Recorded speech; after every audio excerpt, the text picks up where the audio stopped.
Donc, on va partir avec cet autre sujet, en attendant que nous ayons un docteur Barry et qui va intervenir sur le sujet, un spécialiste en la matière.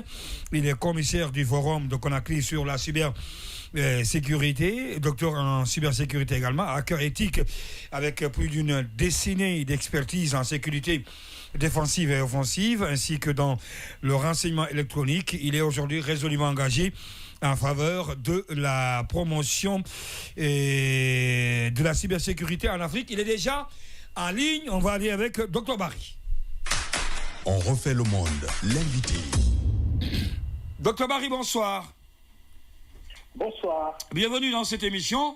Première question, oui, là avec notre invité, allez-y.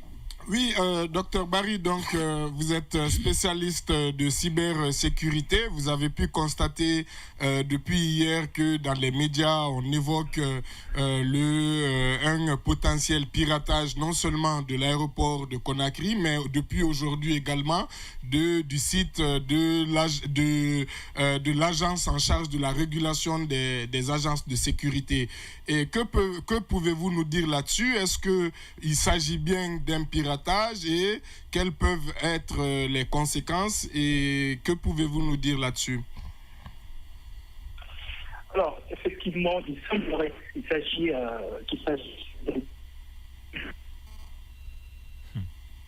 Alors, docteur Barry? Est-ce qu'il est là? C'est pas un problème. Docteur, vous êtes là? De connexion. Ça doit être un problème de connexion. Est-ce qu'on ne va pas essayer de l'appeler directement? Ou bien, je ne sais pas. Oui, la technique va repartir avec l'invité, essayer de voir si on peut avoir une communication meilleure que ça. Oui, là, qu'est-ce que cela vous dit par rapport à cette attaque de l'aéroport? Et puis, vous l'avez dit tout à l'heure dans votre question, décidément, il y a un autre site aussi qui était concerné, qui a été victime aujourd'hui. Oui. Est-ce qu'on ne peut pas s'attendre à une série d'attaques de systèmes informatiques des différentes entités de la République de Guinée?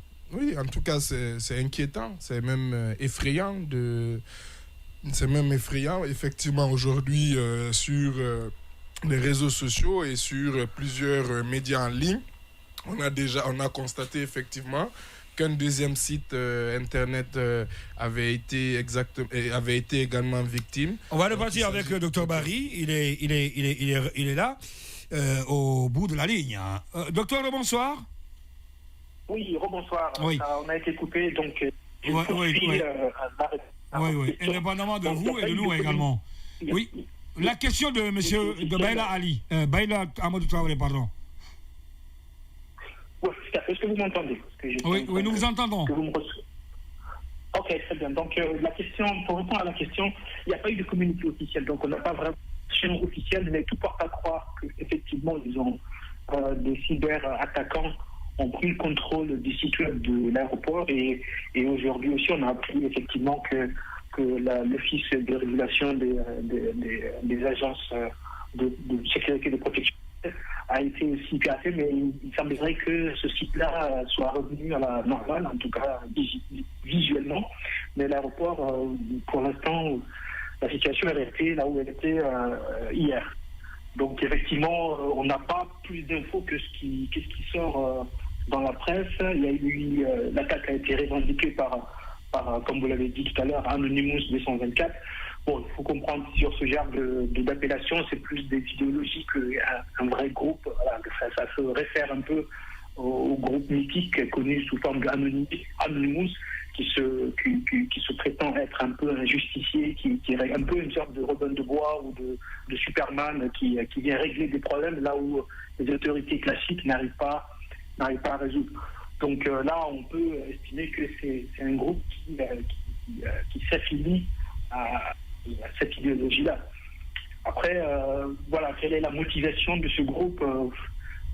Je pense que c'est plutôt l'idéologie, parce qu'en fait, il y a un acronyme qu'on utilise dans le milieu du renseignement qu'on appelle MICE, M-I-C-E, qui explique un peu les motivations de ce type d'attaque. Donc le M, c'est pour money, souvent c'est ce qui motive les cyberattaquants, de l'argent. Le I, c'est pour idéologie. Donc là, en l'occurrence, je pense que c'est pour l'idéologie, parce que le message est clair.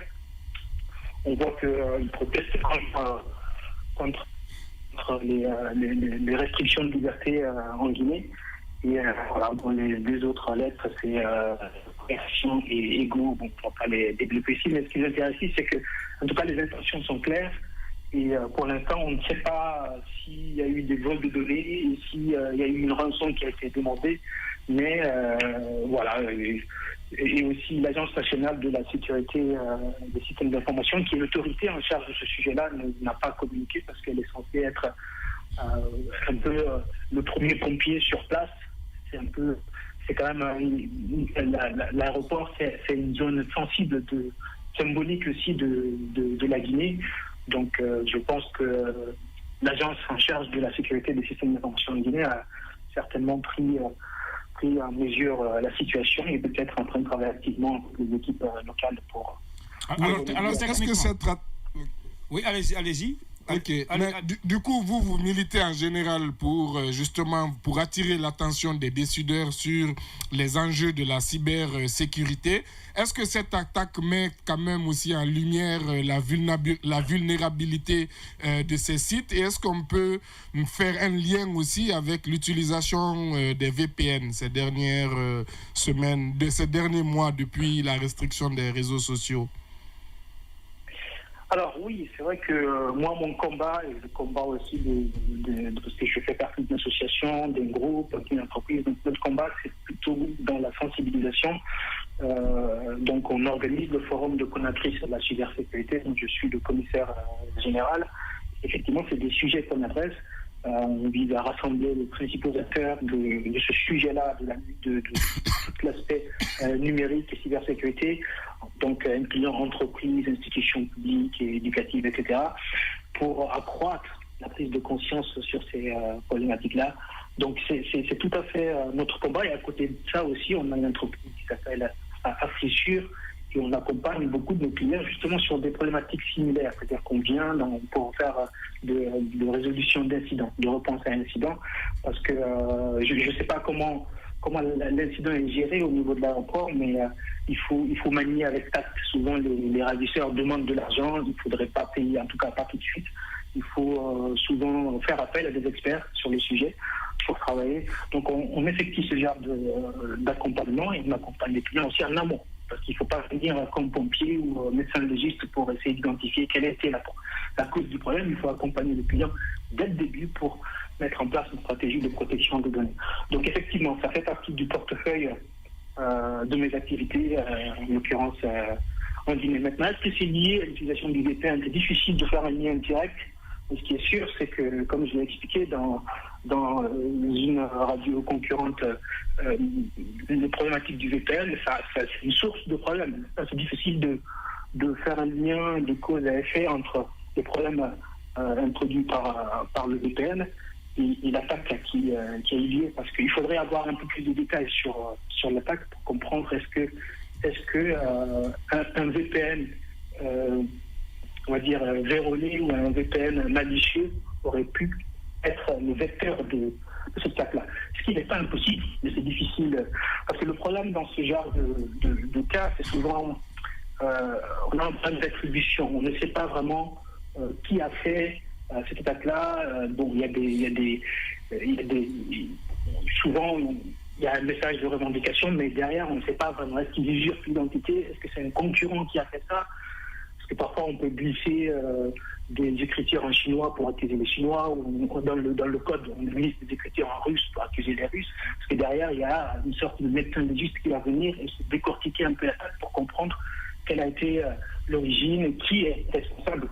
Donc c'est très difficile et c'est pour ça qu'il faut s'entourer des gens dont le métier et de faire ce genre d'effet. Alors la question, ma première question, c'est de savoir la technologie qui a été utilisée, sinon la technique qui a été utilisée pour prendre le contrôle de ces sites-là. Est-ce que cette force de frappe-là de cette organisation, est-ce qu'elle est suffisante pour s'en prendre à des sites plus importants, par exemple le site des impôts? Oui, clairement. Alors, c'est difficile, encore une fois, de donner plus de détails parce que j'ai pas constaté vraiment l'ampleur des dégâts. On a juste vu le site web. peut-être que le système est complètement paralysé derrière. Donc, mais là, quand même, ça démontre que, comme je le disais il y a quelques semaines, on n'est pas très bien protégé dans le pays. Donc ça, c'est un exemple. Et je pense que vu le message écrit dans le message de revendication, je pense que c'est que le début. Donc c'est ce que disent en tout cas les activistes. Alors, est-ce que quand et là, on vous entend très difficilement au téléphone, vous êtes conscient de la difficulté que les Guinéens ont à pouvoir communiquer ces derniers temps, la restriction des médias et tout ce qui se dit. Au-delà du fait qu'on peut douter de la sincérité de leurs revendications, est-ce que vous comprenez quand même le message? Est-ce que vous comprenez quand même que les gens protestent contre la situation actuelle? Oui, clairement. Je pense que cette revendication est un peu limitée en ce moment. Maintenant, on peut discuter de la méthode. Est-ce que c'est la bonne méthode pour revendiquer? D'aucuns diront que chacun revendique de la façon dont il est capable de revendiquer. Les journalistes, vous évoquez le sujet. Que ça reste, ou les cybercriminels de ce manifestation-là, je ne cautionne pas, je ne suis pas en train de dire que je cautionne ce qui se passe, mais je comprends le message, parce que le message est la revendication détaille très bien les problèmes auxquels les Guinéens sont exposés en ce moment. D'accord. Comme il l'a dit, on a un peu de soucis avec vous pour ce qui est de la communication. Elle n'est pas tout à fait fiable. Une dernière question peut-être, mais alors une dernière question avec Sékou. Alors, rapidement, parce que là, on aimerait bien échanger avec lui, mais il y a un problème de communication. Oui, là. Alors, en clair, est-ce que il faut s'inquiéter? Est-ce que, puisque ça va crescendo, on peut s'attendre, par exemple, à une réelle menace? Je pense que le risque n'est pas écarté, oui, clairement. Clairement, c'est tout à fait possible. D'ailleurs, il y a des entreprises qui nous ont contactés très récemment depuis cet incident-là pour nous demander est-ce qu'on peut faire des simulations d'attaque, ce qu'on appelle des tests d'intrusion, pour voir. D'accord. C'est un peu difficile. Je pense qu'il faut faire. Oui, c'est difficile. C'est difficile avec. Monsieur Barry? Alors, M. Barry, on va revenir avec lui. Parce que là, on a des soucis avec M. Barry. La communication, oui, c'est momentanément interrompu. Oui, là, vous voulez dire quelque chose par rapport à ça? Non, je voulais poser une petite dernière question à M. Barry, mais effectivement, c'est une situation qui doit, comme je le disais tout à l'heure, inquiéter plus d'un. Parce que si on parle de cybersécurité, on parle de sécurité. Oui, bien Donc, sûr. autant notre sécurité des Guinéens. Surtout qu'il s'agit de l'aéroport encore. Voilà, autant. Non, pour le moment. Là, on ne parle plus que de l'aéroport. Là, on parle déjà d'une autre structure. Mais apparemment, surtout, ils disent que c'est un avant-goût. Voilà, il y a un message qui dit que ce n'est que le début du commencement. Ouais. Donc, dans tous les cas, moi, je me dis que les Guinéens ont dit fatigués aux autorités, ont plaidé les autorités, ont revendiqué la levée des restrictions. Les diplomates étrangers l'ont fait, plusieurs entités l'ont fait, et maintenant il y a cette entité-là maintenant qui non seulement la demande mais menace aussi. Je pense qu'il serait temps peut-être qu'on passe à autre chose et que nos autorités comprennent que cette décision de restriction finalement elle engendre tellement de... C'est-à-dire en plus du mal que ça fait aux utilisateurs que nous sommes, des réseaux sociaux et des communications, cela peut engendrer même finalement des vrais problèmes de sécurité nationale, parce que là on en est là maintenant. C'est-à-dire, quelqu'un le disait hier, on a parlé depuis longtemps de sécurité nationale. Là, s'il y a des hackers qui menacent de s'en prendre à des sites web stratégiques de l'État, là, on est dans une vraie question de sécurité nationale qui est en jeu. Et pour le moment, En tout cas, comme il a dit, on ne connaît pas le background. Peut-être qu'il demande aussi des rançons, ça je ne sais pas. Mais si ce qu'il demande, c'est juste la levée des restrictions, je pense que l'État devrait coopérer et tout simplement lever les restrictions. Oui, Alpha. Bon, moi, je voudrais seulement... Lui-même, il dit que l'agent de sécurité de l'informatique n'a pas parlé. Ça veut dire que l'ampleur n'est pas là, il faut le rappeler. Et peut-être que le gouvernement est en train, de par ce coup, justifier... Moi, j'ai vu la réaction quand même d'une autorité du système d'information qui dit que c'est lui-même qui ils le ont rappelle. remis Moi, la plateforme à l'état normal. Qu'il ne connaît pas l'ampleur. Mais je me demande comment des simples hackers peuvent attaquer l'aéroport. Quand même, il y a des logiciels de dernière génération pour assurer des dysfonctionnements. Des logiciels par feu, non, mais c'est extrêmement dangereux. L'aéroport est une zone de sécurité. Il y a des hackers de 10 ans, 15 ans qui peuvent faire plus que ça. On va repartir. On va repartir avec M. Barry. On va essayer de voir si c'est pas si ça. Si vous permettez, Alpha. Oui, M. Barry, oui. Vous êtes là? Oui, moi je vous entends. Voilà, on a un peu de soucis avec... Oui, Alpha, votre question pour M. Barry, allez-y. Okay, moi, vous venez de rappeler que l'agence de la sécurité ne s'est pas prononcée sur la question, donc vous ne connaissez pas l'ampleur. Est-ce qu'il n'y a pas un système de sécurité tel que les pare-feux ou bien les systèmes de sécurité de dernière génération qui auraient pu empêcher ces attaques? Oui, tout à fait. Visiblement, vu que l'attaque a réussi, ça veut dire qu'il y a eu manquement. Il y a eu quelque chose qui a manqué. Je ne sais pas si vous ne m'entendez pas, dites-moi. On vous entend maintenant, bien. Voilà, donc si l'attaque a réussi, c'est que quelque chose n'a pas fonctionné, donc, à l'évidence. Donc peut-être les systèmes de sécurité au niveau de l'aéroport n'ont pas fonctionné ou n'avaient pas été mis en place correctement. Et puis, comme je vous disais tout à l'heure, on a eu, il y a des personnes, il y a des entreprises qui nous ont contactés juste après cet incident-là pour nous dire est-ce que vous pouvez faire des tests d'intrusion, est-ce que vous pouvez simuler des attaques pour voir à quel point notre système résiste. Et c'est exactement ce qu'il faut faire, je pense.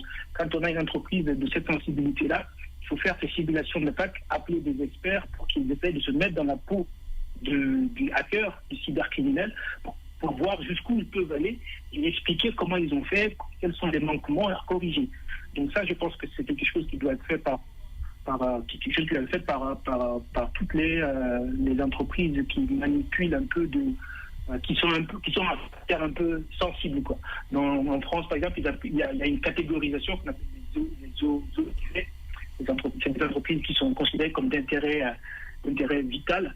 Et donc voilà, je pense que l'aéroport fait partie de ça. Donc à l'évidence, la chose n'a pas fonctionné, mais on n'a pas plus d'idées. Voilà. On est un peu dans l'obscurité là pour l'instant. Après, je comprends que c'est pas très plaisant de dire quand même au grand public à quel point comment les attaquants ont réussi à rentrer.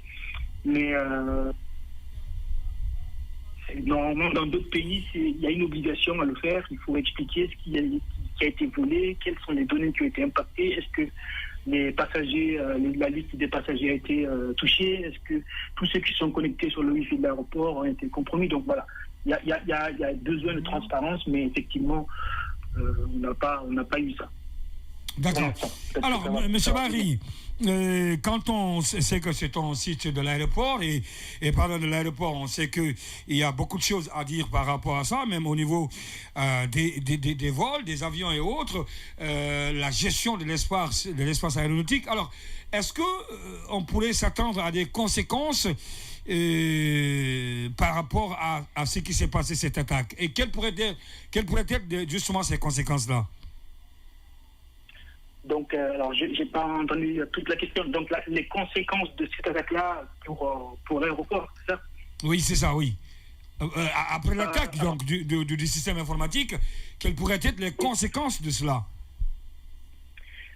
Oui, bon, déjà, là, la première conséquence, il y a une atteinte à l'image de l'aéroport, je pense.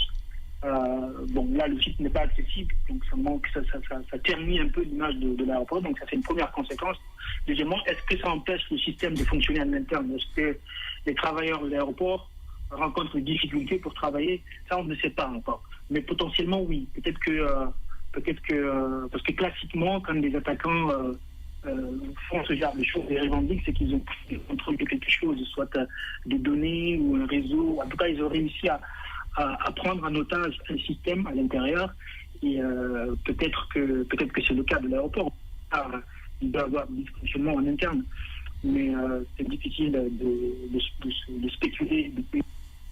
D'accord. Voilà. Mais ça peut avoir des conséquences très graves jusqu'à l'arrêt même du fonctionnement de l'aéroport, pas parce que ça touche aux avions, mais parce que... Oui, parce que même les vols sont gérés à partir de là, si je ne me trompe pas. C'est ça. Il y a une partie, il y a une partie de gestion qui est faite, voilà. Donc ça peut aller jusque là, pas parce que l'attaque a touché les vols, mais parce que on a du mal à, par exemple, on a le registre des vols ou la liste de passagers, on n'a plus accès à ça, auquel cas on ne peut plus faire décoller un avion. Donc on ne sait pas quelle est l'ampleur. Ça peut être du site web jusqu'à un dysfonctionnement grave dans le fonctionnement de l'aéroport. D'accord. Dernière question, oui, Baïla. Oui, dernière petite question pour nos auditeurs et pour nous-mêmes, puisque quand M. Ndoye vous a présenté comme un hacker éthique, il y a eu certains chroniqueurs qui étaient interloqués. Est-ce que vous pouvez rapidement dire c'est quoi un hacker et c'est quoi un hacker éthique pour éclairer nos lanternes, s'il vous plaît? Ouais, le hacker et le hacker éthique, ils sont faits du même bois, si je peux dire cette expression. C'est un peu comme le cambrioleur armé et le militaire, par exemple, ou si un militaire décide de se mettre à cambrioler. Ils ont tous là. Donc les bandits et les gentils ont la même formation. Ce qui les différencie, c'est l'objectif d'ailleurs. Donc quand on accole le mot éthique à hacker, ça veut dire que c'est quelqu'un qui agit de façon responsable. Ça veut dire que si c'était moi, par exemple, qui avait trouvé la faille qui a été exploitée à l'aéroport, le côté éthique fait que je vais contacter les services de l'aéroport, leur expliquer quel est le problème et suggérer même comment corriger le problème sans rendre ça public. Et voilà, donc ça c'est le côté éthique. Maintenant, ceux qui ne sont pas éthiques, ils vont effectivement vouloir profiter, soit pour voler des données ou pour en tout cas montrer qu'ils ont réussi à faire mieux que ceux qui sont éthiques. Donc, tout dépend de la mission et de ce qu'on fait de nos compétences. C'est là où il y a la différence entre éthique et non éthique. Voilà. Merci beaucoup. Docteur Barry, Tcherno Barry, merci en tout cas d'avoir accepté notre invitation. Merci et bonne soirée.